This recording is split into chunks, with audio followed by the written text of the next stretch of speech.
ఈరోజు సీరియల్లో ఏం జరిగిందంటే, మీనా తన మామయ్య సత్యంకి మొదటి చెక్ ఇస్తుంది. ఆ చెక్ చూసి అందరూ సంతోషపడతారు. ఆ తర్వాత బాలు మీనాకు కారు డ్రైవింగ్ నేర్పించటానికి తీసుకెళ్తాడు.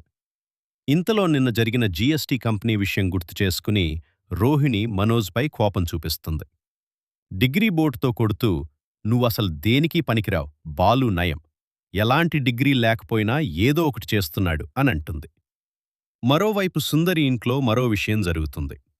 కామాక్షి సుందరికి తన నగలన్నీ ఇస్తుంది. అదే సమయంలో బాలు వాళ్ళు అక్కడికొస్తారు. కాని సుందరి మాత్రం అప్పటికే ఒక లెటర్ రాసి, నేనిలా వెళ్ళిపోతున్నాను అని చెప్పి వెళ్ళిపోతుంది.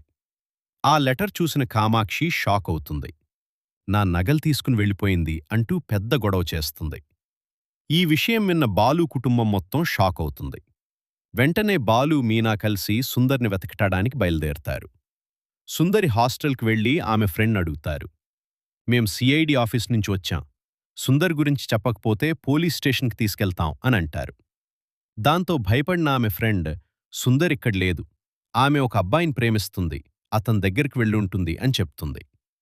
అసలు సుందర్ ఎక్కడికెళ్ళింది? బాలు మీనా ఆమెను కనుక్కుంటారా? తర్వాత ఎపిసోడ్లో ఏం జరిగిందో తెలుసుకోవాలంటే లైక్ చేసి